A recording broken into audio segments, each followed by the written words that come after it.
WK2, a Robin Banks Productions, baby.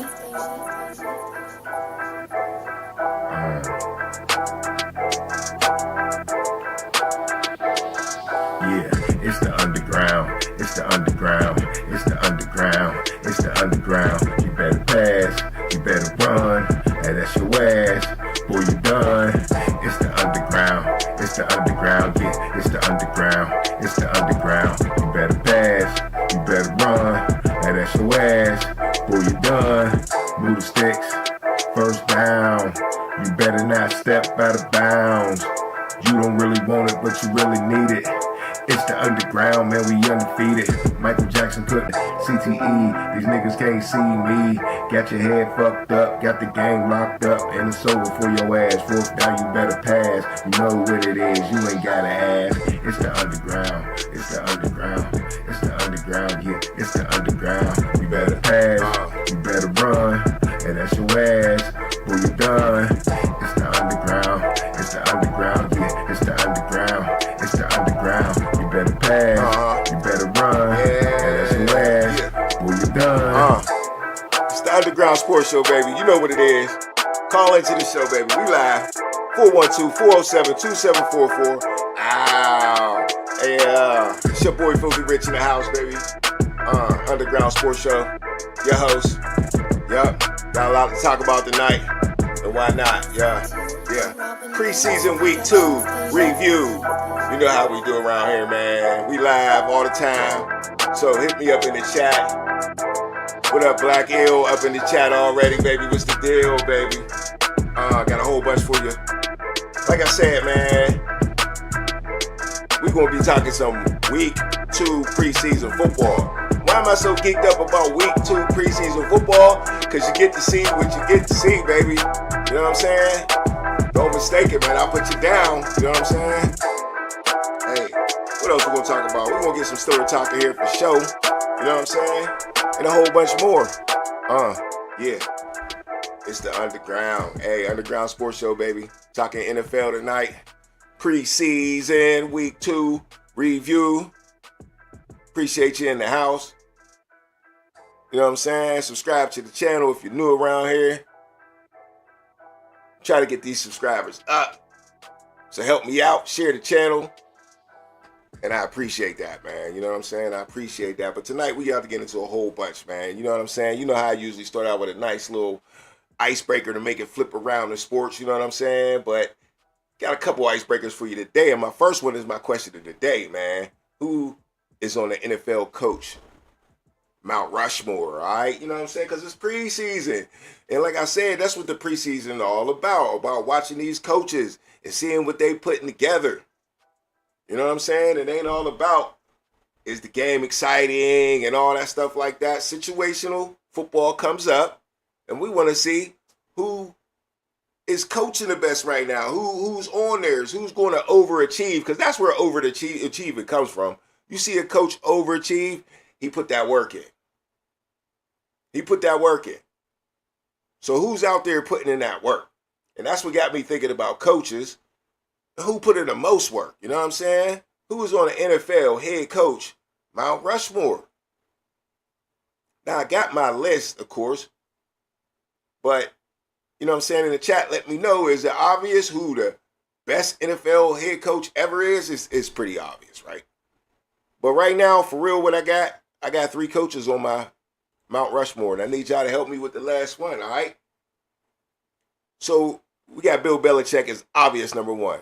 I don't know if that's spelled right. I doubt it. But Bill Belichick, you know what he is, man. 6 Super Bowl championships. All with one organization. All with Tom Brady, of course. But hey, he won the 6.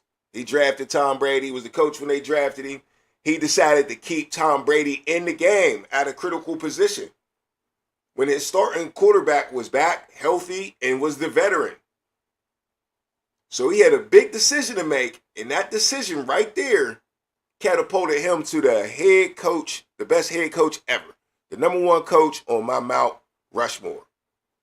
Bill Belichick, easy.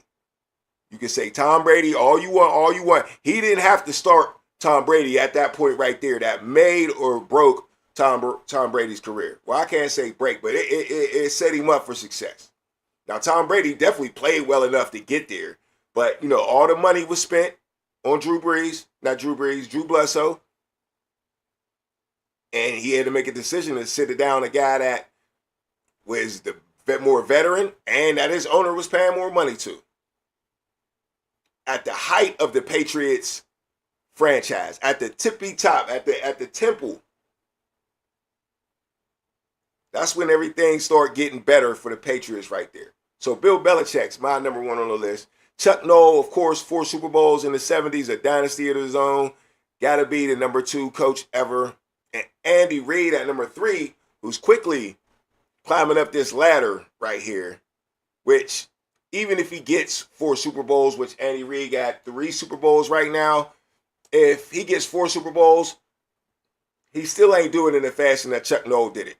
All in one decade, all with one team, all with a legendary team. Andy Reid is just slipping on that case. But Andy Reid, great coach. Great coach. He's also a benefactor of Patrick Mahomes, though. You got to give him that.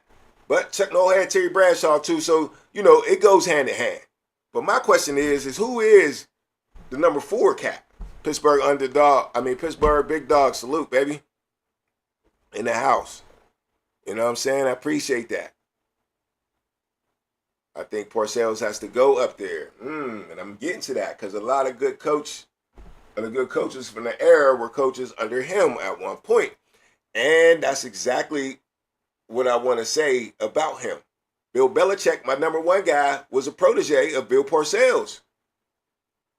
So let's get to my honorable mention category and see who we're going to put at number 4. Because Bill Belichick, once again, was under Bill Parcells for the Giants. They won 2 Super Bowls together. So really, Bill Belichick got 8 Super Bowls, rings. He was the defensive coordinator for the Giants, who shut down the Bills, who was the greatest thing Earth ever seen on offense at that time. And who else did they beat? They beat the Bills. Who they beat in the other Super Bowl? Racking my brain.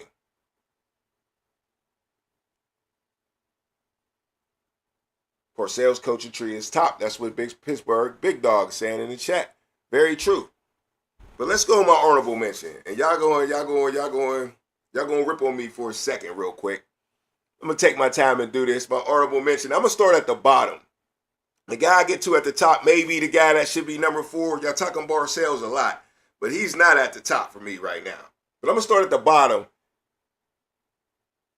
And you're going to be mad, but I'm going to say Mike Tomlin, dog. Mike Tomlin is a top 15 quarterback ever, okay? Now, should he be number 4? Nah, but he's on my honorable mention because he has been to 2 Super Bowls and never has lost a season, bro. Like, if he can finish his career like that, I'm not going to hang on this for long, but if he can finish his career like that, say it's 22 years, or even if he quit after years, 20 years of coaching, never lost, and won a Super Bowl and been to another one, that's a pretty good career, coaches. You got to say he's going to the Hall of Fame. It's going to sound better 20 years down the road. You know what I'm saying? Don't let him get one more. He's going to move up real quick. Now, my man, Cage, in the chat says, no, Bill Cowher is over even Mike Tomlin. I disagree. Mike Tomlin still got the no winning season over Bill Cowher. Bill Cowher been to 1 Super Bowl, lost 1, and been to another one and won 1. So they got the same record there. You might want him to spit in your face instead of Mike Tomlin patting you on the back. I feel you on that. But the success rate is the same. Except for Mike Tomlin got more winning seasons. He doesn't even have a losing season. He's undefeated in that sense. And no other coach don't got that. So that's at least worth a half a Super Bowl. Something. But I'm going to move on. Tom Flores, man. Y'all remember Tom Flores? A lot of people don't know Tom Flores. He is over Mike Tomlin to me. Nobody talks about him, but he got 2 Super Bowls with the Raiders. I want to say he was the first Hispanic head coach ever. And, took the Raiders to places. John Madden's not on my list. He took the Raiders to more places than John Madden, man. And John Madden gets all the credit because, great players coach, people loved him on television. His legacy afterwards. So, man, he got the video game. Everybody here Madden. But Tom Flores was that dude for the Raiders. But Tomlin got that winning team. Hey, that winning streak. Get that winning streak. No doubt. Pittsburgh big dog. Bill Cowher got a couple trash 6-10 seasons. Yeah, he went out. What? Was they 8-8 that last season? Might have been 8-8. So I don't think it was a losing season. It was something like that though. But they and they had a lot of busts. When it come to coaching, he had just many busts as Tomlin had. They all do that. But he listened up like Tomlin and he did his thing. But Tomlin, I can't put Bill Cowher over Tomlin. Simply, if you just go by the numbers, right now, if Tomlin retired after this season with a winning season, I gotta go Tomlin over Cowher. As much as I like Cowher. Now, more Black Eagle, you right on it. You're right on it, but I'm going to keep going down from the bottom of my list because I'm trying to give everybody credit. My man up next is Mike Ditka. Mike Ditka, you know what I'm saying? And Tony Dungy. I'm going to put them in the same category. Both these dudes actually played NFL football and won a Super Bowl. But I'm going to give Tony Dungy the edge over Mike Ditka because he went to another Super Bowl and lost that one. And he damn near had Tampa Bay in the Super Bowl. Best legendary defense ever. He had a legendary defense on the Tampa Bay side. Then he had a legendary offense where Peyton Manning threw for 50-something touchdowns. I don't know. He had some high numbers, though. But that offense was legendary. I think Peyton did that at the Colts. Yes, Dungy. Got to put Dungy in there. Now, my next guy was Bill Parcells. Bill Parcells, yeah, he got the family tree, and I'll give y'all that. But he won the 2 Super Bowls with the Giants, and then he kind of struggled after that. Really couldn't do nothing with the Cowboys, with the Jets. But he was always respected, no doubt. We all got mad respect for Bill Parcells, but on this list, he's actually my favorite coach ever. But on this list, he got to go halfway, man. You know what I'm saying? This is the honorable mention list right here.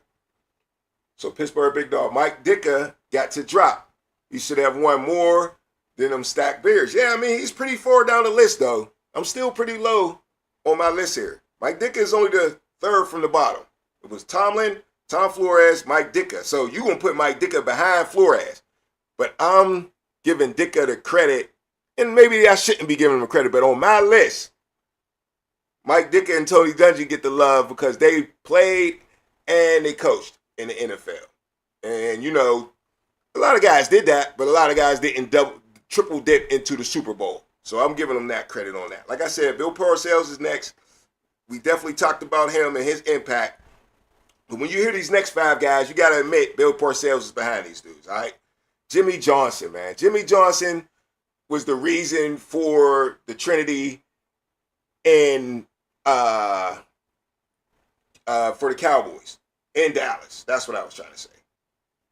Jimmy Johnson just made it into the Hall of Fame. You know what I'm saying? But he built that team, man, and built a toughness in that team. Cowboys was a little bit of a laughing stock after the 70s. They had their little success. He came in there with Jerry Jones and blew them boys up. And Jerry Jones wanted to take all the credit. That's why they had the beef, you know what I'm saying, or whatever like that. And Jimmy Johnson he couldn't handle that. He's too good of a coach to deal with Jerry Jones. That's why Jerry Jones go get a do-boy now, because ever since that, he learned his lesson too. I need a do-boy, and Jimmy Johnson's like, I can't be coached for dude.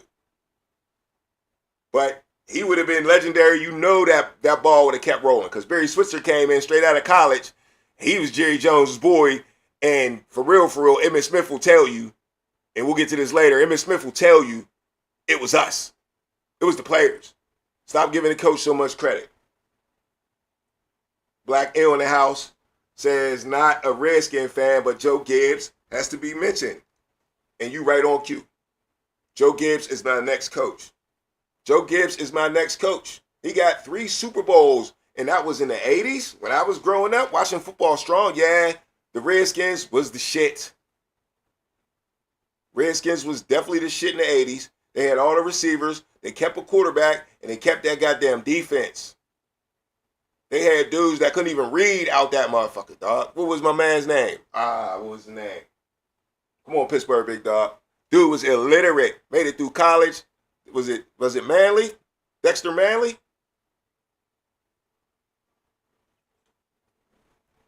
Pretty sure it was him. Was Dexter Manley illiterate? he has dyslexia and was functionally illiterate. Yeah. There you go. The Hogs, baby.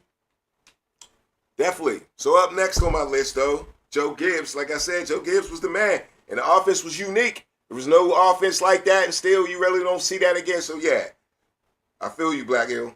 Joe Gibbs. Next up. Now, I don't know, man. I don't know if I got this wrong, but we have not mentioned Don Shula. Don Shula is up here high on my honorable mention because he was the only coach to take a team undefeated. Although it was 14 games, he is easily the best team ever just because you're undefeated. So he coached the best team ever. Never lost a game. Yeah, it was a wild error. You can say what you want to say, but you can only play who they put in front of you, and they won every goddamn game, and ain't nobody else did the shit. Even the great and the mighty Patriots should have 7 Super Bowls, but they choked in their big game, and they've been popping bottles since. Or Black Hill said he was going Don Shula next too. Yeah, man. You got to get credit for that. And then, at the end of the day, I'm not sure if he holds the record no more, but he had the most wins ever. Does Don Shula hold the most wins ever? Yes. Don Shula holds the record for the most wins. Still. Slacking on the Super Bowls, but it's Miami. So, hung around forever. You know, y'all talk bad about Tomlin hanging on forever. Man, Don Shula, but that squad was undefeated, dog. And when he was there, the Dolphins was always tough. He was there, too. He was old, gray, and coaching Dan Marino. He was there forever. And longevity, man, you're going to catch the records when you get the longevity. So, yeah, Don Shula was my man. He was always cerebral on the sideline, quiet dude on the sideline, and just got the job done. But 14-0, you can't pass that up. And my last and honorable mention, and probably who should be on my Mount Rushmore at number 4, is basically Bill Walsh, man. Bill Walsh, the inventor of the West Coast offense. Can't go without giving him credit because everybody's still running the West Coast offense. Talking about a coaching tree, there's probably no other coaching tree that compares to Bill Walsh. Parcells nice. We talked about that, but Bill Walsh, nah, bruh. Andy Reid, who's above him? Bill Walsh. Maybe I should be switching him off of that right there. Maybe I should. Maybe I should. Maybe I will. I'm just going to do it right now. I didn't convince myself. Tell me I'm wrong. Should be Bill. At 3. And because your boy's a protege and he got Patrick Mahomes, even though Montana was the man too. There's a correlation here with all these dudes, right? We're going to go Andy Reid on my final list. Because I talked myself out of it. Is my 4th guy on my Mount Rushmore. Am I wrong? Don Shula doesn't get enough respect, Pittsburgh Big Dog said. Undefeated season in the 70s era. Underrated. When football was tough, your fullback had 1 bar on his face mask. He was going to run you over with his fucking nose. And they ran the ball down your throat. Mercury Morris was the scat back, get the ball, and everybody's tired. He's still popping bottles, like I said. Real shit, Pittsburgh Big Dog. Don Shula, underrated. Always kept a winning team. You don't get that many wins without winning. First of all, you get fired. And he never got fired. Just like Mike Tomlin don't get fired. So it is what it is. And yes, Mike Tomlin's on my list, but he's way down at the bottom, so don't be hating. But yeah, that's it for my who's the NFL Coach of the Year, Mount Rushmore. I really, let's see here. See what angle I want to go here. Because I really want to talk about some preseason stuff, but I think I'm going to just get straight into it, man. Straight into it. I really believe that some of these teams going to be up and down this year, man. Some of these teams might not make it. And the first team I want to talk about is a guy we just talked about, Andy Reid. And he'll be able to put the sticks back together with his team in the Chiefs. Because I want to know if the Chiefs will have a Super Bowl hangover or not. You know what I'm saying? Tom Landry is where on your list. Pittsburgh by Pittsburgh Big Dog. I just think he lost a lot of Super Bowls too. But he could be right over Mike Tomlin for real, for real. But still, never losing the season. That's why I'm giving a lot of credit to Mike Tomlin. Tom Landry definitely should be on his list. There's probably a couple other dudes that I left out. For real, for real. Even if you got, I forgot, I had some other dudes. George Seifert was decent. Got 2 Super Bowls. Mike Shanahan with his Denver Broncos. He lost a lot of Super Bowls, though, so that's why he didn't make my list. But who's shady, who should be up on that list, maybe over Mike Tomlin. Tom Coughlin used to get the job done, man. Beat the Patriots twice in the Super Bowl. Now, how we keep giving Peyton Manning all the credit for that, not Peyton Manning, but Eli Manning all the credit, saying he should make it to the Pro Bowl, the Hall of Fame, because he won those 2 Super Bowls, and you don't give it to Tom Coughlin. And Tom Coughlin used to have the Jaguars turned up too. But motherfuckers hated playing for his ass. That was his downfall. He never got the fame because the players hated him. They always called him out for being a over-managing, coach that overmanaged everything, what they call that? A micromanage, yeah. He micromanaged the fuck out of everybody and everything. And people hated that. Definitely wasn't a player's coach. But you got to be here on time. It's 10 minutes early. I hate that shit personally. I hate that shit personally. Now, I'm going to be on time, but I ain't trying to be 10 minutes early, dog. Like that. Come on, man. As long as I'm on time, I'm on time. What am I doing them little 10 minutes waiting on you? But it's still my time. I should be preparing in my own time. You ain't got to tell me to be early or I'm late. If you tell me to, I'm going to be there. I'm going to buy in, but I think it's stupid. And guys don't appreciate that. That's the way I look at it. And he coached a lot of dudes my age. And I just feel like, yeah, he was overbearing. You know what I'm saying? Or really could have been a much greater coach because he would have got pushed out to the media a lot more. But yeah, that's pretty much it on the list, man. Only 35 coaches have ever won a Super Bowl. And 14 of them have won multiple Super Bowls.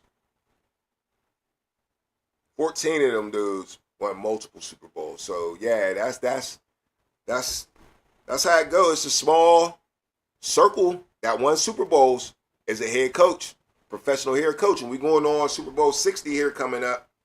And my question is, back to the Chiefs, can the Chiefs get back to the Super Bowl? One thing that I noticed about the Chiefs is they went from the NFL darling team to the NFL's most hated team in 2 years, 3 years. When they won their first Super Bowl, everybody loved them. Then they lost to Tampa Bay. Everybody felt bad for them. They came back, everybody. But once they tried to go for the three-peat, I was like, oh, everybody was like, man, fuck the Chiefs. You know what I'm saying? We want them to lose. I'm like, don't we hate Philly, though? I don't care. I hate the Chiefs. Like, damn. You get tired of people quick. Don't nobody want to see no dynasty no more. I was all for it. But the question is, will the Chiefs have a Super Bowl hangover? We so used to the Chiefs being there. But Super Bowl hangovers are real.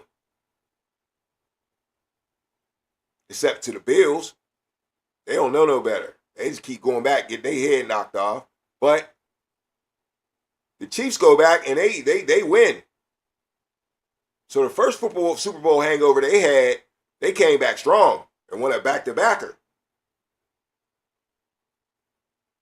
And Pittsburgh Big Dog says everyone hated the refs cheating for the Chiefs, and that got something to do with it.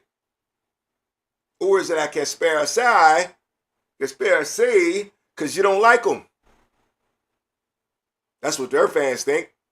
But there's so much film on that shit, man. I had to start believing it. Like, woo, that's wow. Even the new chatter right now, you hear about how they extended old boy's Rasheed Rice. He got in trouble. I think it's the car wreck stuff still. He didn't kill nobody, but he got to go to court for it. And I thought they already sentenced him, but somehow his court date got pushed back, and now his suspension is getting pushed back. And it's like, he still was in a car crash at the end of the day, going so fast. What are you waiting on court for? But a lot of people saying that the NFL, Roger Goodell is cheating again for the Chiefs and letting him play against the good teams at the beginning of the season. So let's check out the Chiefs' schedule. And I want to say they got the Ravens early. This is okay. They got the Chargers first. Then they got the Eagles. Then they got the Giants. Then they got the Ravens. So yeah, Chargers in their division. Eagles the defending champs. Giants ain't really sweating, but the Ravens all in the first 4 weeks. People want him suspended, just like who is suspended right now. The other guy got his suspension already. I can't remember who it is. But anyway, there's another wide receiver that he received his suspension. So people's looking at it like, yo, it's janky, but the real facts of it is his court date got pushed back, so they extended it. And it got pushed back to a certain date, so it won't be till after that date. So is it a conspiracy, or is it just the results of something different happening for my man?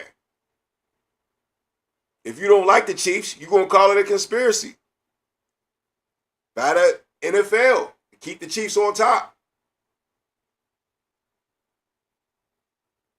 But the real thing about it is the Chiefs got to come back with a better team, with a better offensive line, and the big players got to play better. Travis Kelce and Patrick Mahomes didn't play well in that game. And can Travis Kelce keep holding down his team? You already lost Tyreek Hill a while back. Now Travis Kelce looked like he got old in one day in the Super Bowl. You can't come back out there with that. Pacheco can't get hurt. The Chiefs just didn't look that good in the Super Bowl. And can people figure things out? And you see this schedule right here. But a lot of people do think it was because they didn't have Rasheed Rice. He's a big asset to the Chiefs. But that's a tough schedule out the gate, man. That's a tough schedule out the gate. They can't come out slipping or suffer from the Super Bowl hangover. It happens. When the Eagles lost that year, the Super Bowl that first time, the next year they lost in the playoffs. They didn't turn around and crap, but they lost in the first round of Tampa Bay Buccaneers. Nobody's seen that coming. And they really wasn't that good that season. Jalen Hurts was hurting, man. A lot of complaints was about Jalen Hurts right there. There was a lot of complaints about Jalen Hurts. But yeah, let's see who's going, bring it back this year. And at the end of the day, I'm going to give you my top 15 power ranking too. I'm going to give you my top 15 power ranking on basically the reason I picked 15 because I think there's a lot of good teams. I'm going to have to apologize to Aaron Rodgers right now because when I talked about Aaron Rodgers said there was 10 to 12 teams that can win the Super Bowl this year. I was like, bullshit, ain't no damn 10 to 12 teams all the time. And then once I dug into it, I was like, oh. Then as I kept watching some preseason, it was like, oh, there is some good teams out there. Now, I really wish my Steelers would have played somebody in the preseason so far to see what we really got. I think my Steelers is really playing it safe here, maybe to a default. We need to see what's going on. Especially when you're losing at practice and stuff like that to the Tampa Bay Buccaneers. And basically, the only news coming out is how we get dominated on defense. And then, the other news is coming out that the offense needs to gel. Who's the wide receiver two? The guy that might be a wide receiver two is hurt. The other guy still ain't get it all the way yet. This is just a lot of shaky stuff coming out. Is the O-line jailed yet? So we haven't found out what we look like yet. And that's just not good to me. That's not what I wanted to see out of this team. I wanted this team to go out there and prove they can do it on a Sunday type environment, not at practice. Now we've seen other teams throw their starters out there and get a couple little drives in. And Justin Herbert's out there. Patrick Mahomes done threw a touchdown already. Russell Wilson's out there getting his. Justin Fields out there. Now Jalen Hurts, you ain't seen the sighting, but they coming off the Super Bowl. They can do that. You ain't seen a Josh Allen. He's fragile. He's, not fragile like get hurt, but I mean, highest paid quarterback, all that good stuff like that. You know he's going to do it. He been in rhythm. He been in the same offense. Lamar Jackson been in the same offense forever. But Aaron Rodgers is coming from another place, new coach, never coached for before. All he know is he love the Yinzers. That's all he know. So if we just talking preseason football, I don't like it because of that. Now we get into the regular season and they get rolling, cool. I think they got an easy schedule. The easiest the schedule is going to be is at the beginning. So maybe they'll use that as they warm-ups, but personally, that's not what I would have did. That's not what I would have did. But all right, let's get into some rookies here. Switch it up real quick. I'm talking about coaching enough. Get into some rookies, man. Travis Hunter didn't play this week. Little bit of upper body injury. They say practice. In the 11-on-11 at practice, they just didn't want to risk putting him into the game. Like I said last week, treating him as a veteran. It is what it is. I did want to see him do a couple things, but I think Travis Hunter is going to be on point. He's playing receiver, which he's always done. Not that difficult for him. Playing DB, which is probably going to be a little more difficult, but they said he did that 16 times at practice and on 16 snaps in 11-on-11. And then 15 snaps on offense. So they evening him out. Looks like the Jacksonville Jaguars is definitely going to do this. It should be pretty good. It should be good, pretty good. Can he really win Rookie of the Year on one side of the ball? Or can he win Rookie of the Year on both sides of the ball at the same time? I mean, you got Ashton Genty, Shedeur Sanders, Dylan Gabriel, all that competed with him. Cam Ward, all that competed with him in college for the Heisman, and he outdid him there. So I believe Travis Hunter maybe can win at least one of these trophies. Travis Hunter got every other trophy in college in his bag already. Best wide receiver, offensive player of the year, all the divisions, the conferences he was in. Of course, the Heisman, defensive player of the year. On every level. I mean, AP this, that, all of them, bruh. So it's just hard to think that he can't get one of these, if not both. Yeah, it's the big league. A lot of people think he's going to get hurt. Dudes get hurt every day. There's a lot of dudes hurt right now, so just don't say all that because he's small. That's why he get hurt. Dudes hurt everywhere. Scatterboo, another rookie's hurt already, and he's big, strong running back. So, I mean, what you saying? But they like to give it to quarterbacks. That offensive player of the year. Cam Ward was looking decent. Let's not keep skipping over him. He's not threw up no big touchdowns or nothing like that, but his arm, man, his arm looks real decent. I just don't think he's on a good team at all. That's really going to hurt him. That's what I see out of Cam Ward so far this preseason. Doesn't got a lot of help. Now, if guys can step up over the season, they can be a little exciting on offense. His playmaking ability is there. Now, they don't want to know what they want to do in Cleveland. I really doubt if Shedeur Sanders is going to start. It just don't seem like that's going to happen at this point. Now, there was definitely a chance that he could have started if he didn't get hurt. Now he's hurt. Oblique. That ain't real good. You're already missing the game. And that's just tough right there, all right? That's real tough. Real tough for him to really shine the way he wanted to shine and win over which a situation that he already had to climb mountains to win. Then Dillon Gabriel goes out there and he doesn't play too bad. He really didn't play too bad out there. So, when we talking about the quarterback here, matter of fact, let me show you something about Dillon Gabriel. I really wish they wouldn't start, not Kenny Pickett, but what's his name? Joe Flacco. I really wish they wouldn't start Joe Flacco. And this is what I want to show y'all right here. This is the beginning of the pick six that Dillon Gabriel threw, okay? Now, the rest of the game was pretty decent for him, okay? But I'm going to show you where he messed up, all right? So this is a play, basically a rollout play.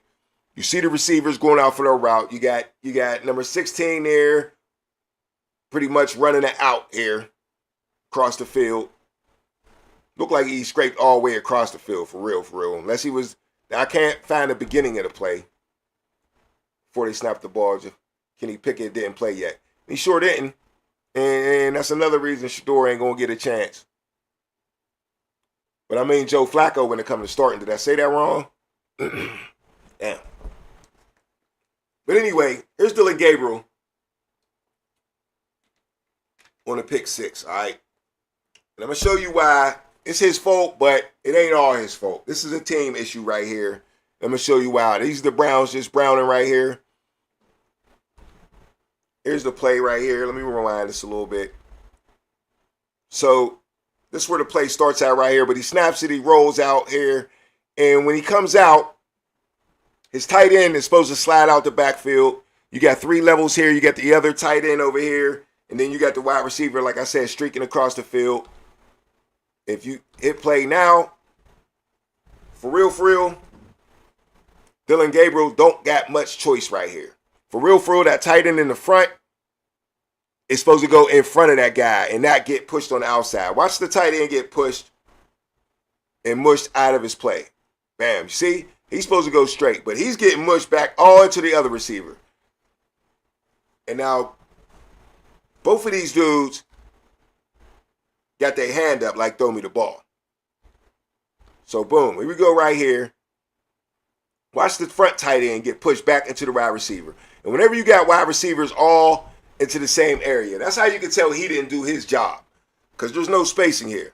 We got all these receivers lined up in a 2-yard radius. In the 2-yard radius, all together.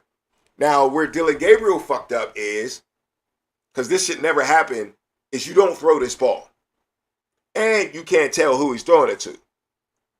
Well, I think he's throwing it to that first tight end still. Because what he expected is when he turned around for this guy to be open already in the flats. Look at it down the distance. It's 1st and 10. It's 1st and 10. So he's thinking, just get me a couple yards. So he's hoping his tight end's open, and he got to wait. Right here, he got to wait. What we got in the chat? Tight end got his ass kicked off the line of scrimmage. Definitely. That's Jackie in the chat saying, look at the tight end getting his ass kicked. So bad. Right now, he doesn't go anywhere else with his eyes, though. Because you can see, Deontay Johnson is open. But it's quick. If he's thinking about it now, he can throw it to him down low because that guy's closing in. But he waits, and now he's got everybody covered by one person because they all standing in one in place. He's already throwing the ball to the tight end, forcing it to him. He tried to force it to the tight end and gets snagged. My bad. Forces it to him. He should have threw this ball out of bounds. And I think Shedeur would have made a better decision right there. And this is the difference between Dillon Gabriel and Shedeur Sanders. You don't want the turnover. You don't want the turnover. Turnovers kill you, and they give people free money. Free 6 points right here. Now, this guy wasn't even watching the guy he threw the ball to, but he still picked it off. Because you got all them receivers in the same place. You can't do that. The whole team fucked up right here, bro. Not just Dillon Gabriel. But Dillon Gabriel did play well. Got to throw that away, Jeff Foreman says. Got to throw that away. Yeah, man, I appreciate y'all in the chat. Hit the like button. Subscribe to the channel if you're new around here.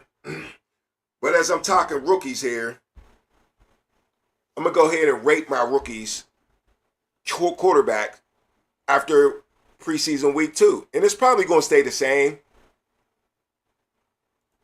My top 5 rookies who came out in the draft this year. Number 1 is my man Jackson Dart. Now, Jackson Dart been getting busy, man. I don't know if y'all been paying attention. He's been coming in after Russell Wilson. But he been coming in getting busy. He been getting busy. He threw for 100-something yards a day. Might have been more. Hold up. Let me get to it. Let me get to the stats. Where's these Giants at? There we go. They put up 31 points today. Player stats. Giants. 14 for 16. That's what I wanted to tell y'all. Seen that earlier. 14 for 16 Jackson Dart was today. 137 yards and a tutty. Okay? Let's keep looking at the Giants. Last week they played the Bills, put up 34 points. And player stats for Jackson Dart, 12 for 19, 154 yards, and a touchdown. Jackson Dart, is he going against the starters? No, but he also looks the part. If you watch him play, he's running well. I mean, nowadays you got to talk tush push. I seen him on a tush push. He's looking real aggressive, looking real mobile, looking like a starting quarterback to me. Russell Wilson better watch his back. Russell Wilson got to have a good season. I think they seen something in Jackson Dart. He was well talked about, and he's my number 1 rookie right now, quarterback, even though he probably won't be starting. Pittsburgh Big Dog says 2 turnovers won't get it done. Who got, oh yeah, he got a fumble too, right? Yeah. Yeah. Definitely. Forgot about that part. So yeah, you can't turn over the ball. No coach is comfortable with that. Now to go back to Shedeur though, no, I ain't even going, yeah. Let's go back to Shedeur. Why? Because he's second on my list. He's having the second best preseason right now. Why? It was really the pressure of that game last week.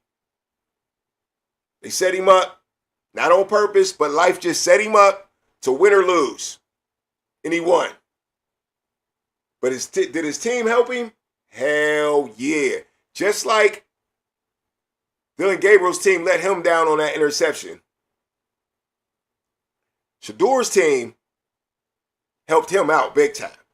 Because if you watched the game and just didn't see the highlights, if you sat there and watched the game, that's why I be telling y'all to watch preseason, you'll find out more.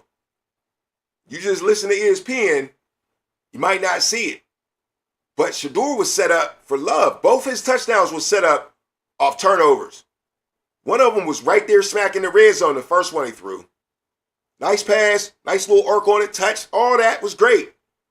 But if it wasn't for the muff punt and them get the ball on like the 13, 14, 10, 11 yard line, that was the easy touchdown. Shedeur really never drove the ball down the field super all like that. The one where the dude caught the one-handed catch, that's the one he drove down the field a little bit, but it was still off a spark, off a turnover. They had a good field position. So Jackie says Russ has no room for error. I believe it. He definitely don't. Jackson Dart's looking good, bruh. But they named him the starter already. But he's been looking good when he came in. I just thought we will find out if it was the Steelers that can't throw over the middle or if it's Russell Wilson that can't throw over the middle. That's what I want to watch the Giants for. That's why I want to watch the Giants. I want to see who it is. Because Russ seemed like he might have a little swag back in New York, man. He got a receiver. He ain't got to deal with the bullshit, man. Malik Neighbors is not like George Pickens, bro. He got a way better number one receiver than he did last year for the Steelers. And then they got a couple other little scrappy dudes. He ain't got to lead these dudes with an iron sword like you gotta do George Pickens. Or George Pickens was not a fit for that team last year. Even though Russ came here, George Pickens really wasn't even a fit. Mike Tomlin liked them dudes, but still, though, it just didn't. He couldn't control it. But my next guy up, right in the middle, Cam Ward, my third. My number 3 on the top rookies. I just like them throws I was seeing, man. Hasn't turned over the ball. I don't think he scored a touchdown either, though. But something about the zip on that ball, something about his mobility. They really babysitting him, though. It's cool. And I think they babysitting him because I know they don't got a lot around him. If we're going to get him hurt, we're going to get him hurt in the regular season. At least we're going to get a couple views and, get some folks to watch him. We ain't going to get him hurt right away. Ain't no way. He's pretty much the whole offense right now. But Calvin Ridley is somebody I want to talk about when it comes to fantasy football because he is going to be force-feeding the ball to Calvin Ridley. So just a little snippet right there, just a little clue on your fantasy football squad, man. Calvin Ridley might be, and he's looking pretty good. And one thing's for sure is Cam Ward can get anybody the ball. The ball's on the line and it's getting there. If y'all think Shador threw a couple little tight little passes, Cam Ward got it with him too. And one thing I'm gonna say back to Shador is those wide receivers for Cleveland, even when Dylan Gabriel was in the game, they were scrappy. They were scrappy. So, Cleveland got a little squad right there, you know what I mean? And their best bet is just to start Shador and get it over with and get all the credit for being one of the most popular teams in the NFL just because of him. Just take it. All right, my number 4 guy, Tyler Shock. He threw the pick 6 last week. He had another decent day today, but he just fell in number 4. And Dylan Gabriel, man. Dylan Gabriel only played 1 game, but he played decent. But he's my top 5 out of the rookie. There's only really 5 of them out there getting some real play. I think, no, Jalen Milroe. I might have to give Jalen Milroe the edge over Dylan Gabriel and really Tyler Shock, for real. I don't know why I almost forgot about him, man. Hey, as fast as advertised. I'll tell you that right now. Jalen Milroe is quick as lightning. And I mean, we all knew it, but you always want to see your player out of college, a guy that you like, or a guy that's, talked about or you've seen special in school. You want to see what it looked like. You want to see even when he put his equipment on, is he still huge? You know what I'm saying? When he put his, when he shakes somebody, do he still got the same wiggle, or do he look a little too slow for the next level? Or not the same? But Jalen Milroe, man, he almost looked it quicker. Not faster. Because he ain't going to get much faster than he already is. But he looked like he had some juice. And he always did. But when it's on the next level, it's wild. Do we got some lessons to learn at quarterback? Yeah, but they didn't give him a lot of time. They started Drew Lock for a lot of this game, where Milroe played a lot more last game. But he only threw like 5 passes. And they got him out the game, but they did bring him in early in the game and ran a QB sneak with him, which showed me they plan on using Jalen Milroe a lot this year in their offense. And I'm going to tell y'all something about the Seahawks, man. The Seahawks look good. Seahawks look damn good.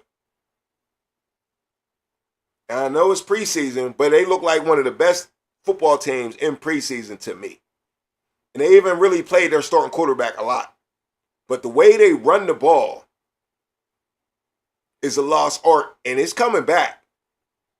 It's coming back. It's coming back by storm in the NFL. And the Seahawks look like they're on top of their game. And the Chargers are going to try it too. And the Ravens been doing it. You know what I'm saying? So, yeah, the run game is definitely going to make a comeback. Who else going to have some good rushing? I mean, you still got James Conner out there.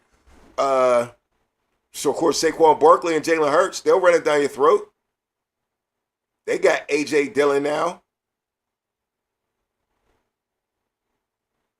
So, yeah, definitely that. But, yeah, that's my top 5 rookies right there. But let's talk some college football, man. College football, we cannot forget about college football. I know it's preseason week 1, but guess what's coming even sooner than the regular season? It's college football. All right? First of all, hit the like button, call into the show. We live, definitely do that. And tell me if I got my question right, man. Am I Mount Rushmore right? Or am I tripping on Andy Reid to be in front of Bill Walsh? Was good, or am I missing somebody, man? I ain't giving somebody enough credit out there. But let's talk about some college football, man. Let's talk about the biggest stories in college football this year. All right? My number 1 story in college football this year is Bill Belichick at the University of North Carolina, the Tar Heels. Now, Bill Belichick is my number 1 NFL coach on the list of my Mount Rushmore. And that's why this is such a story, is that him going to college, you want to know if he can do the same thing. You should be able to level down, right? Well, not so easy, right? Us coaching type of guys, we know the mentality that it takes to coach at different formats, in different formats, on different levels.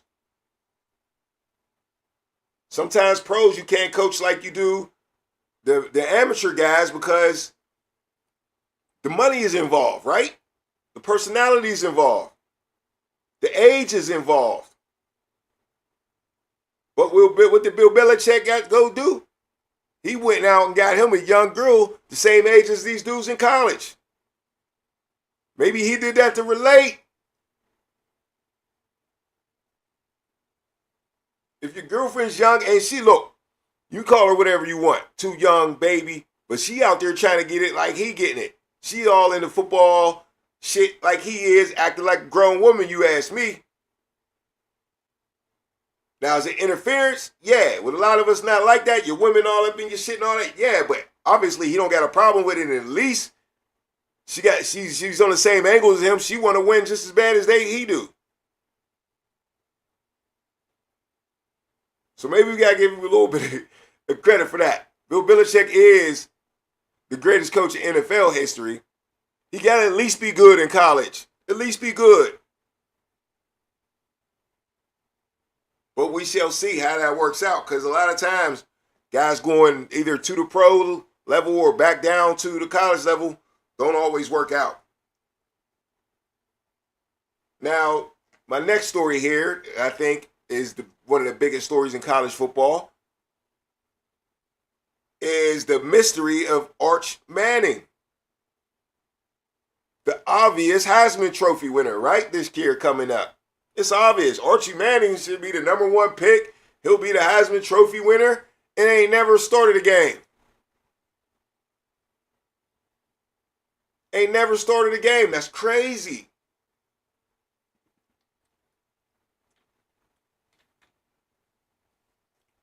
And Jackie in the chat, you're right. Said Pete Carroll is the only one I remember who did college and pro well. Truth. But for a while, at the beginning, he was a failure in college too, but he was still well. He still did it well. Not in college, but in the pros. And he really wasn't a failure. He took them. Patriots was good. They just ain't win no Super Bowl or nothing. They was making the playoffs when Pete Carroll was there. But you're right about that. Now, like I said, Arch Manning, why so obvious? Now let's look at the Heisman hopefuls here, who are contenders this year. Of course, number 1, they got Arch Manning. And these are the top quarterback contenders. And they got it listed like that because they love the goddamn quarterback. They will always want to give this award to a quarterback. It's turning so much into the NFL, just like the NIL deals and all that stuff. Like the quarterback's is so important, getting most money and all that, when it's not all the way true. But Arch Manning's number one. You got Garrett Nussmeier, number two, LSU, their quarterback. Cade Klumpkin from Clemson. Always said his name wrong, and I'm going to keep saying it wrong. But Drew Aller out of Penn State. I don't know what they really see in that guy. Nico, that's the one that was at Tennessee and went to UCLA for the bread. Like I said, it's like pro football now. He's up for it. And Lenore Sellers from South Carolina is up for it. He's a good player, too. He was young boy last year. You definitely got to watch out for him, man. And South Carolina always keeps some good receivers. So we shall see what he can do. But, yeah, all these guys started already. All of them. The Clemson dude been there for damn near 3 years. Drew Aller started last year and went to the playoffs. Nico transferred because people gave him more money. Lenore Seller had a breakout season last year. The Garrett kid, he's at LSU doing his thing already. But Arch Manning couldn't even start over Quinn Ewers.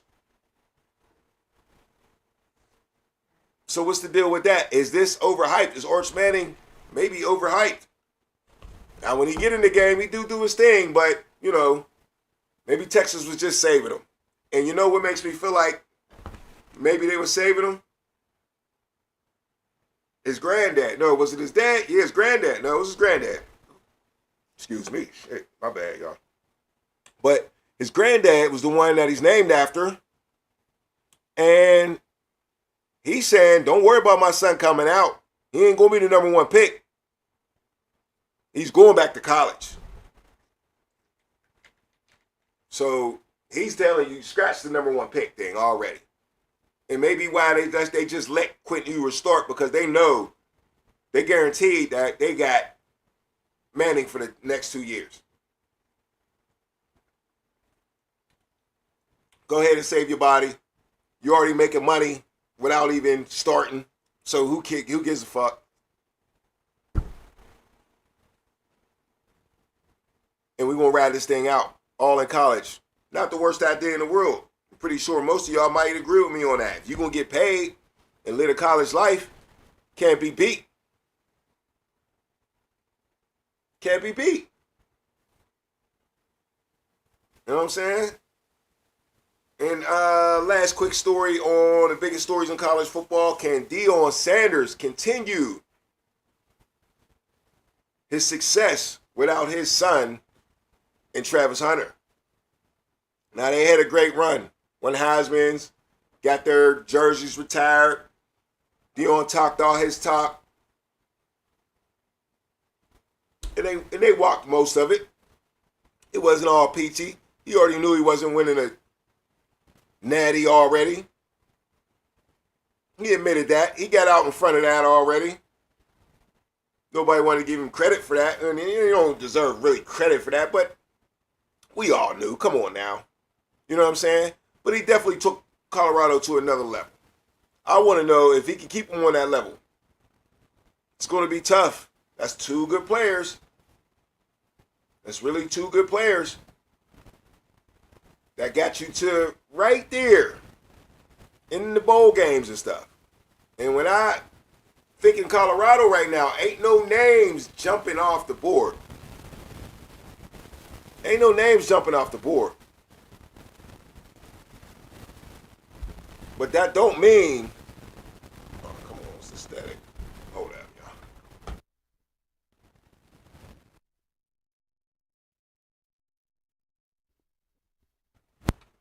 There we go.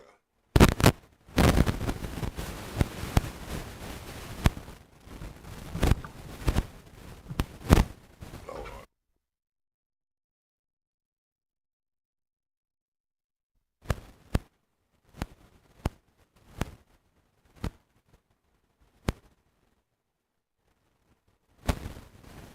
Man, where'd that come from? Test 1, 2.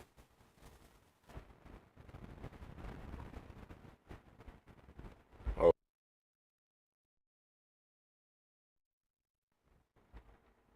Test, check. All right, my bad. Get some feedback. But anyway, what was I talking about? Deion continue.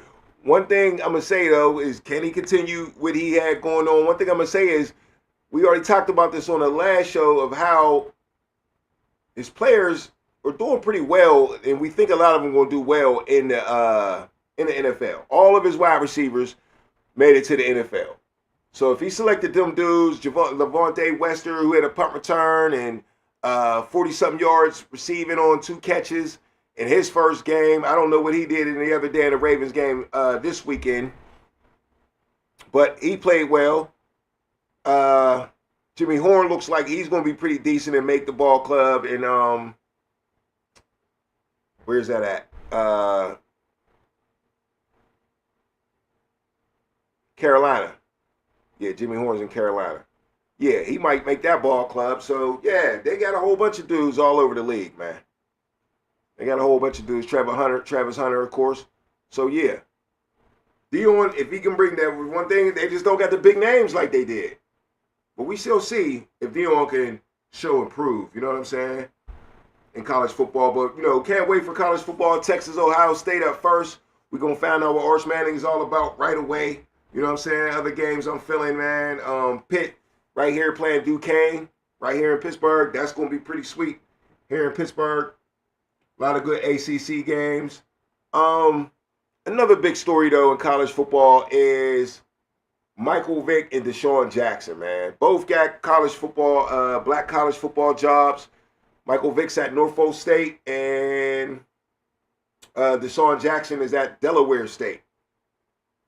So, yeah, that's going to be exciting, too, this year to watch them, too, and see what they can do for them programs. Following after the lead, Dion, since we was just talking about that. That's a pretty good segue into that. And they will be linking up in the link this year in Philadelphia. Of course, Michael Vick's getting a lot of support back in Philadelphia. They'll be in that Eagles Stadium playing each other. I think it's like the 3rd or 4th game of the year, sometime in October. I want to say it's around my birthday, October like 29th or 27th or something like that. They play each other up in Philly, man. Yeah. Delaware State and coached by Deshaun Jackson and Michael Vick. Then coached by Norfolk State. Coaching Norfolk State. And I seen that Norfolk State had the number 7 logo on their jersey. You know how Jordan got his shit up in the corner on some of the jerseys? Yeah, Mike Vick got an apparel deal with Norfolk State. That's what it looked like. I seen Cam Newton with the jersey on. So that's big time for Mike Vick, man. You got to love that. You got to love the Deshaun Watson thing. Ooh, I didn't know that. Jackie said Eddie George is at Bowling Green. I didn't know that. Last time I checked, he was at, where was he at? South Carolina State? No. He was at one of them black schools. Where was he at? Tennessee State. Yeah, because he played for Tennessee. Tennessee State. Back in Ohio. Eddie George. I did forget, Jack. I did forget. Other than that, big teams on the first week. LSU played Clemson. I think the nightcap is Notre Dame at Miami. Got Georgia's quarterback transferring over to them. I forget what his name is. But Notre Dame's supposed to be pretty good this year. Will Notre Dame ever get over the threshold, man? Whatever. They can't get right. Everybody love the coach. But they just lose in the big moments, man. They be choking. Notre Dame be choking, but they got that boy Love. They didn't mention him. They did not mention him in the Heisman hopefuls. I think he's pretty good. What's his name? Something Love. I know he's nice on NCAA, I bet. Jeremiah Love. That's that boy had that nice run, ain't it? Number 4.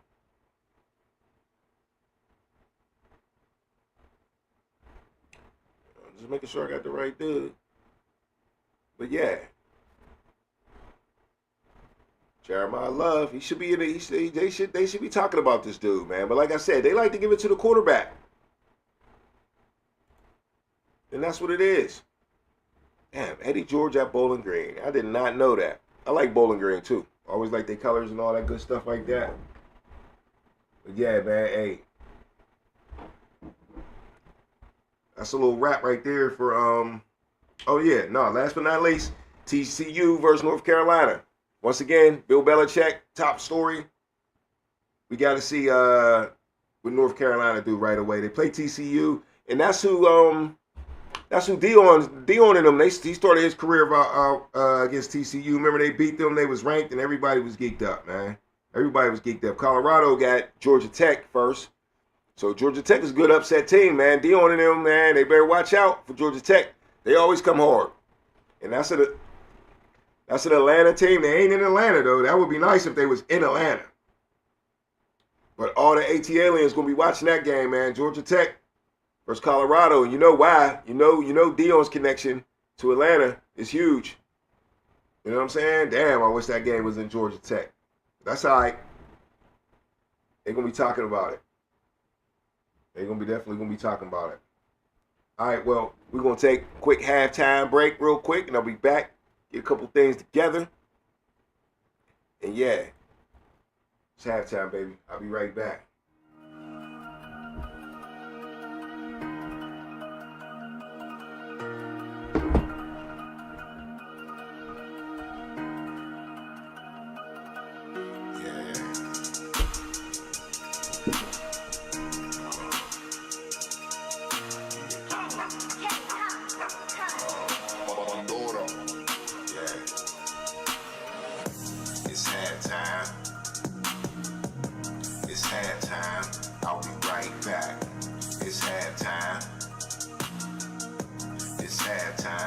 It ain't over yet. It's halftime. It's halftime. I'll be right back. It's halftime. It's halftime. It ain't over yet. It ain't over till it's over. Pull back, run you over. It's the halftime show. We need a turnover. Pick six. It's your boy Filthy Rich. Turn me up in this bitch. Hit the like button. That's the right button. Call in to the show. If you know something, but you probably know nothing. Not my fault that you're playing for the wrong team, wrong scheme. Strike you out like Paul schemes. It was all a dream. You never gonna win a thing. Nah.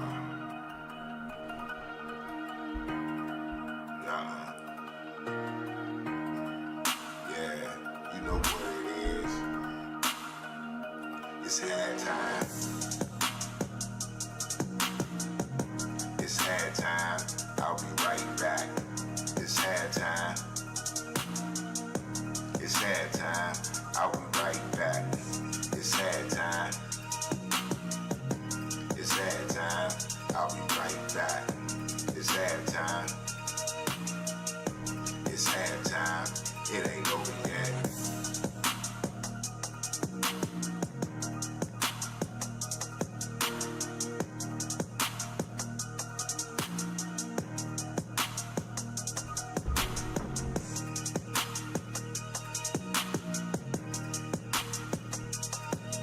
Hey, yeah.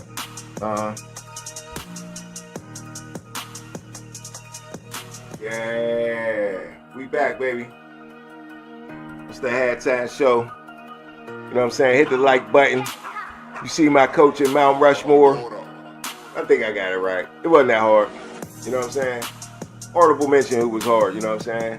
So call into the show, man. 412-407-2744. Talk your sports. Talk your shit.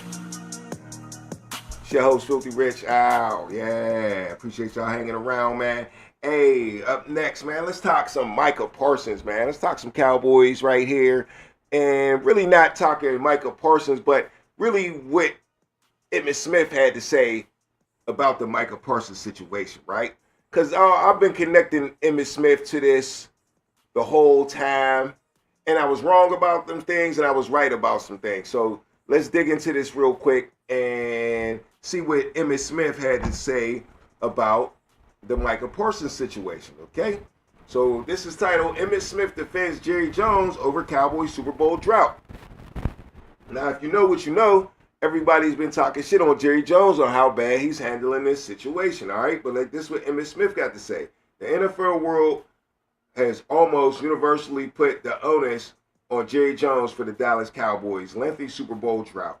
Yet the Hall of Famer Emmitt Smith does not necessarily believe that to be so. Smith jumped into jumped to defend his former boss and the Cowboys owner, GM, and football czar in a recent interview, okay?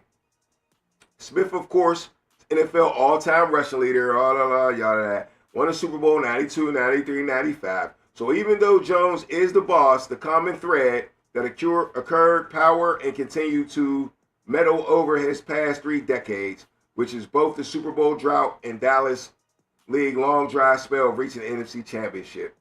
Jerry never caught a pass, Emmitt Smith said. He never ran the ball, and he damn sure didn't throw it, Smith said. At some point, players got to take ownership of what they trained and what they've been taught to do.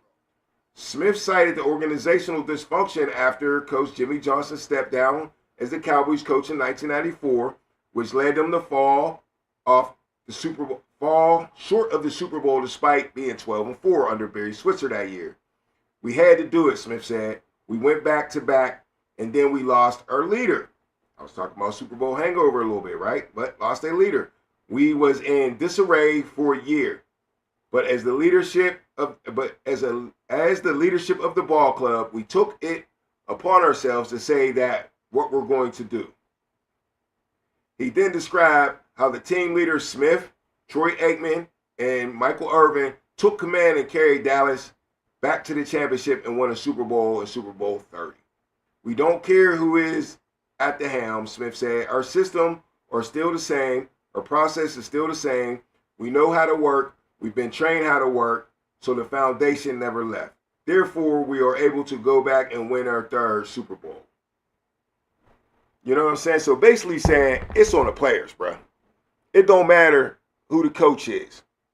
It's on the players. And that's what I've been trying to say a long time. So that's what basically Emmitt Smith got to say about Jerry Jones and the meddling. And then he goes on to talk about Michael Parsons. And I got the audio for you that right here. So let's listen up. Enough leverage. I got you. Enough leverage. Right. This is what I wish I could tell my 16-year-old self who hated school and The media should have never called me a holdout. Damn. Always get me when I come in here. Enough leverage. He took over as the starter the last Right. And so, but he also has another year on his contract. Until those, Hold on, let me get it right. the media should have never called me a holdout. Because I didn't have a contract. Right. If I take your contract from you right now from the place you work, you can't come back in the building. They taking your key card and everything, because you can't come back in the building. And you have no job there. But if I give you a job and you get a key fob, you can come into the building. My contract ended. I didn't have no more obligations to the Dallas Cowboys. I was out there in the wind as a free agent for 30 days until those 30 days closed. Then I only can talk to one team. I lost leverage.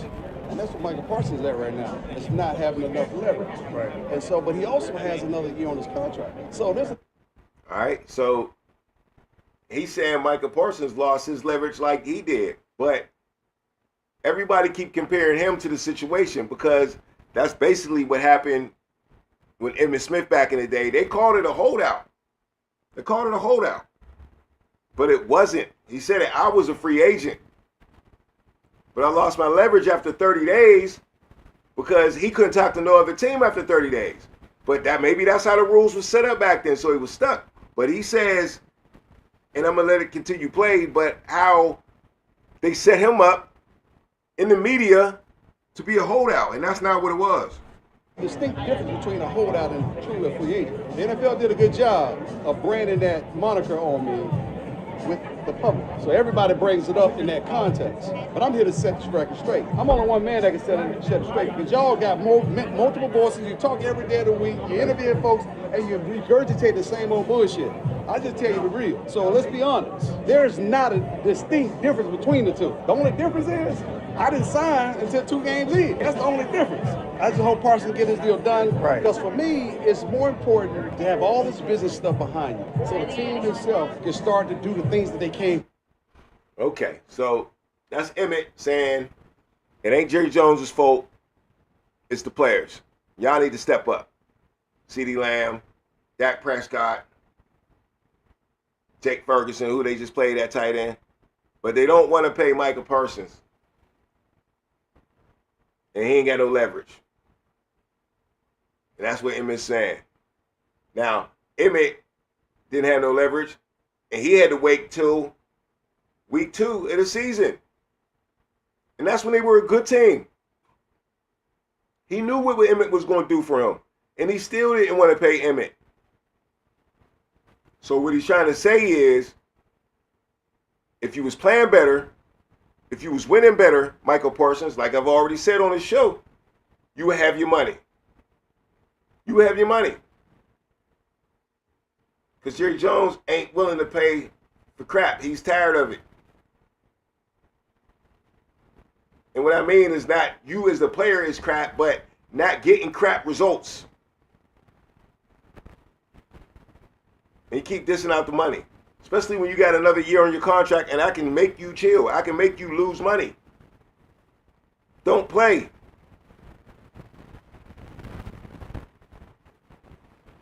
And see, that's what Emmitt Smith is saying. Mine wasn't no holdout. I was just trying to get a contract from him. I had to wait for my team to go 0-2.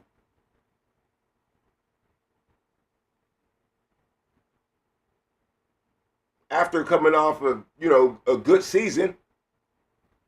And then even still, Charles Haley had to go in there and scream on Jerry Jones. That's the rumor. He go in there pounding the wall, pounding the desk. Say, get Emmett back on his goddamn team. You better lose. They say Charles Haley was crazy, so I believe it.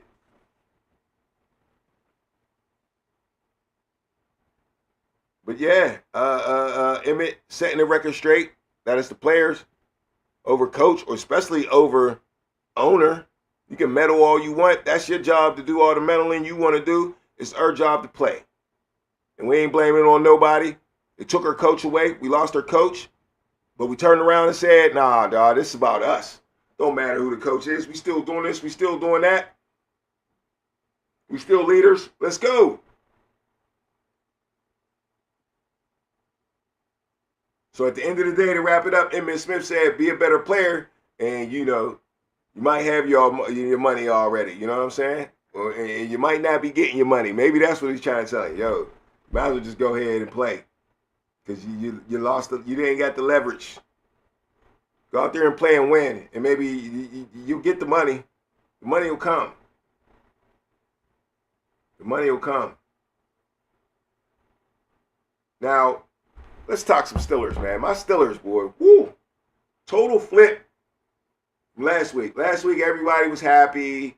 We win preseason game. This week, didn't look as good, huh?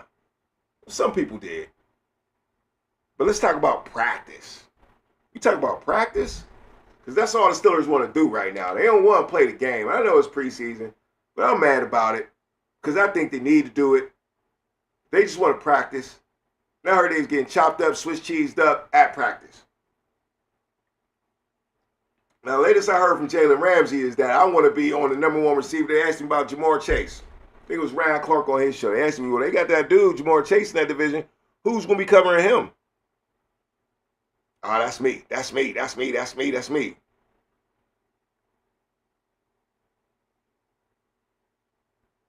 Well, Mike Evans coming to downtown this week for the Tampa Bay Buccaneers and chop him up. That's the rumor. That's what everything's coming out of practice. Now, practice was all discreet and stuff like this that week, but we heard so much come out of it. We heard the results at the end of the day. You might not know every play. You might not have it on film, but I heard that offense Swiss cheesed us up. And then you get into the preseason game where the starters don't play. That was killing that practice. And their second team do the same thing to our offense coming out right away. Moving the ball up and down the field on the defense. So it looked like some good coaching was going on in Tampa Bay. And this week, seemed like the Steelers just didn't coach as well against Tampa Bay as they did against the Jacksonville Jaguars. They was up and down the field against Jacksonville. That wasn't the case this week. Mason Rudolph threw an interception. Skylar Thompson, who was the hero last week, threw an interception. But let's not look at all the negative things. Just because we've seen more in this game, there was some positive things. Steelers did have a better running game this week. Everybody complained about Caleb Johnson not doing too well. They went to shining for so-called stiff-arming Travis Hunter. That was his big play last week. But this week, he came to play. I'm mad at the Steelers for not giving him the ball more. Because I'm wondering if that's a coaching thing or that's a coaching thing on a different angle. Is we trying to see Skylar Thompson throw the ball too. But why? Why are you so focused on Skylar Thompson's not getting in the game, right? So what are we out here going 5 wide on 2nd and 3 for? And you got the running back that you want to be your starter. Feed him. See what he got. Can we run block this year? See what we got. That's what I want to see. Not Skylar Thompson in the red zone in 5 wide. Yeah, do we want to check out a couple receivers here and there? Yeah, baby. But a lot of them dudes kind of know who's who. Scotty Miller's making the team. You know Wilson's making the team. All you really need to see is the difference between Rock Taylor and the McCutcheon kid. I think that's his last name. Mike got that wrong with number 85. Max Hellerman is doing his thing. A lot of them dudes probably on the border, and they're going to stay on the border. You kind of already like which one of them dudes you know already. But when it comes to Caleb Johnson, he need to get his work on. He need to get his rhythm on. If you want to depend on him in the season. He's the guy on the field that you actually are going to play.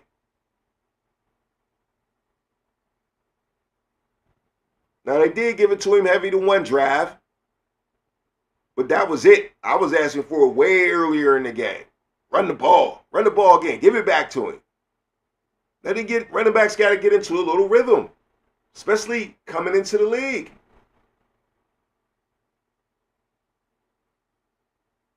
And you're going to have to protect Aaron Rodgers. So why are we not focusing on the run game, especially when the opportunity is right there? I could see if it was down a distance and you was forced to pass, but it's 2nd and 3 and we coming out in the shotgun and shit with Skylar Thompson. For what? What do you want to see that bad?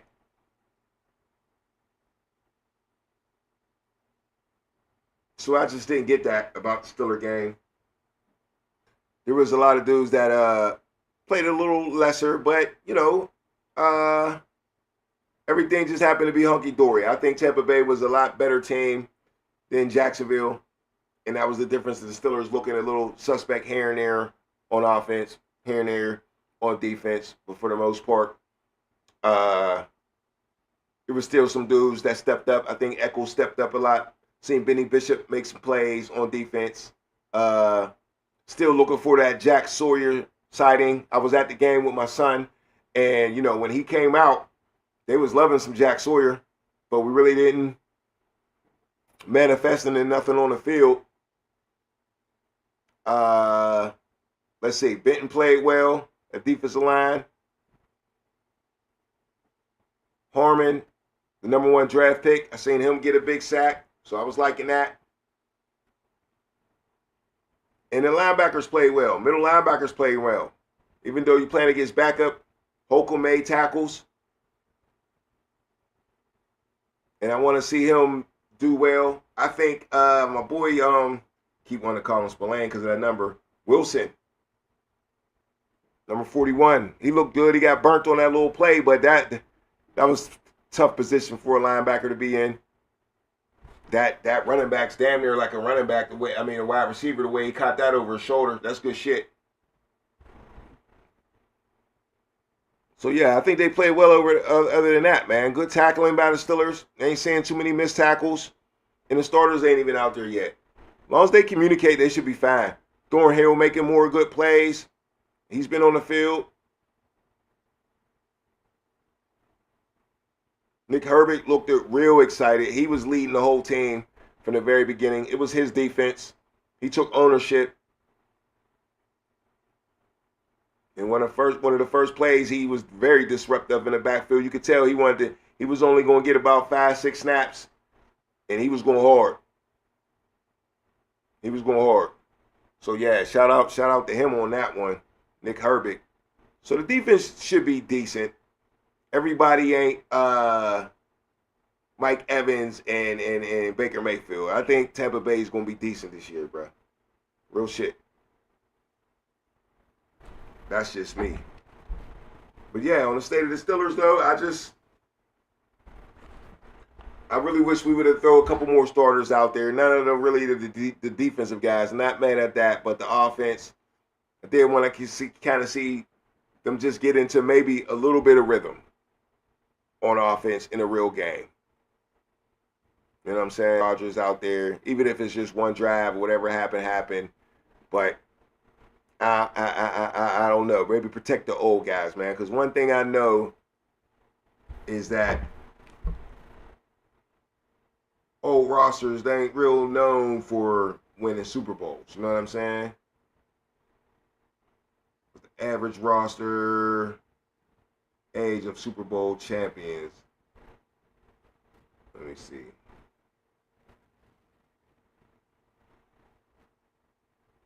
Oldest ever is looking like 27. Ravens in 2000 was 27 and 27. That's how old they was, the average age. 2001 Patriots was old too, and in 2002 Buccaneers was old. Shoot, the 2003 Patriots was 28. That's the highest. But you know, Redskins was 28.1 in 1991. But Bill Belichick was good for throwing the old gang together. You know what I'm saying? Definitely. But the average looks like it's around 25, 26. There's a lot in the 27s. Okay? Talking about 27.1, 49ers, 1984. Now, the Bears was young. That's one of the youngest teams on here. It was 25 and a half. Their average age was 25 and a half in 1985. They never went back.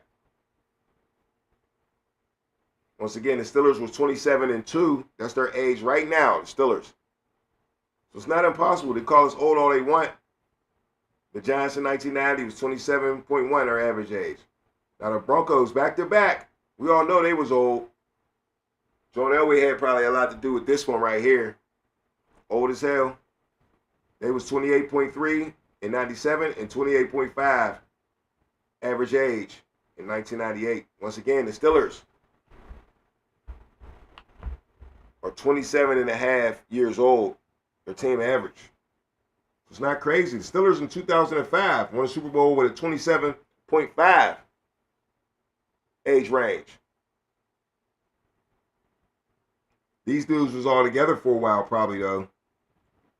The exact same number in 2008, Steelers won a Super Bowl. Average age was 27.2. This might be a lucky thing. This might be a little luck up in here, huh? For real? That's what's up, man. That's what's up. Time is 11:22. I got time for a nightcap, man. Got time for a nightcap and a shout out. Once again, hit the like button. Subscribe to the channel. It's your boy Filthy Rich, man. I just be kicking it on here, you know what I'm saying? Sometimes I hit you with a freestyle. Sometimes I got a show for you. It is what it is.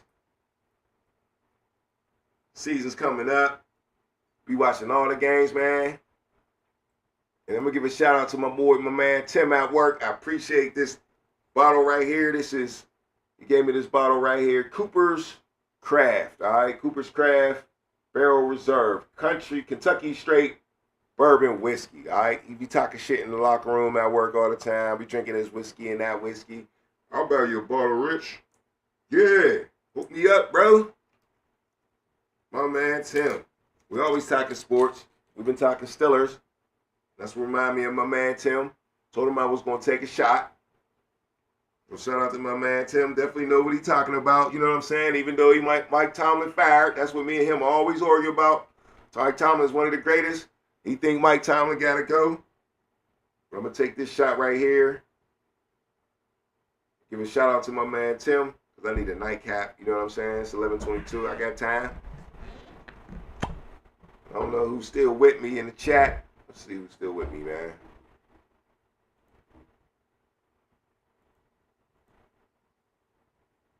Yeah, it's the underground. Ain't even showing me. There it is. But yeah. Alright, so once again, my man Tim, appreciate you. Pour up this whiskey. Now he told me to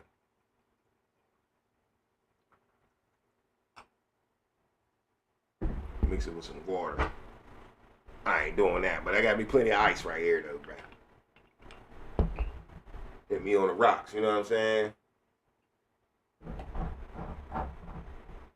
But yeah, shout out to Tim.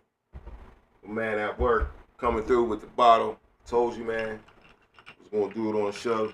Almost waited another night, but I needed my nightcap.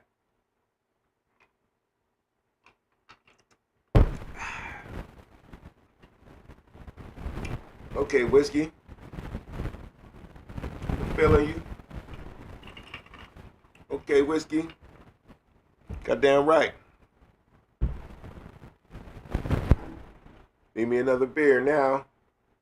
Yeah, it ain't bad, Tim. I appreciate it, man. Cooper's Craft, you swear back, Kentucky straight bourbon whiskey. And the key is, I forgot he told me about that. I didn't even read that. See that?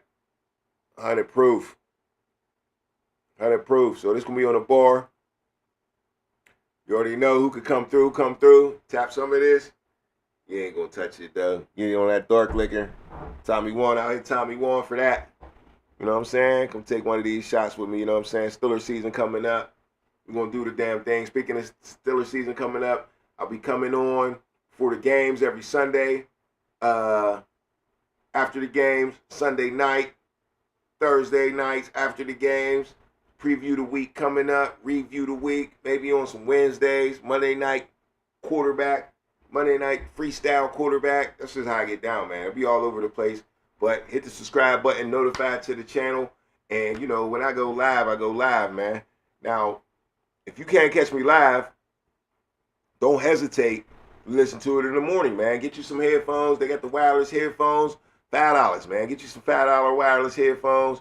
I can't do the earbuds. I need something like this, you know what I'm saying? But they got them both for $5. Wherever you float your boat, listen to the show next day, man. Listen to put a comment in or something like that, man. I mean, I'm always talking about a range of things. It could be anything, you know?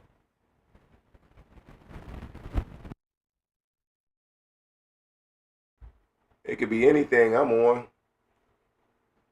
It could be anything, you know? So, yeah, that shot. I like it, Tim. What was I talking about? Old NFL teams, man. The Steelers ain't as old as we thought they were, are they? Once we look at that. Steelers ain't too old for this shit. Not at all. Well, let's see, man. That's almost a good one to end it on, man. We're going to get into some fantasy football later this week. Get into my top 15 list. That's what I didn't get to tonight, but I got my top 15 power rankings for you. So probably just gonna make that a whole show. Just fantasy football, just power rankings, back to back on the show, man. We won't talk about none of the news around the league or nothing like that, but we just get into that. And yeah, hey, it is what it is, man. Get up here and let me know what's real. And appreciate it, man. Hit the like button. You know you gotta subscribe to the channel. And make sure we get out there, man. Talk your sports, talk your shit. We here for it, all right? It's the Underground, man. I appreciate y'all coming in out tonight. And I'll catch you next time. Ow. Hey, Robin Banks Productions, baby.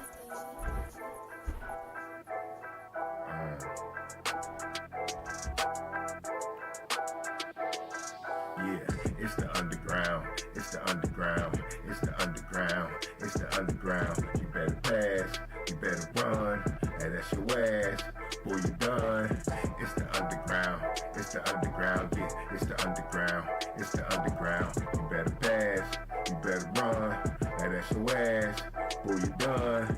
Move the sticks, first down. You better not step out of bounds. You don't really want it, but you really need it.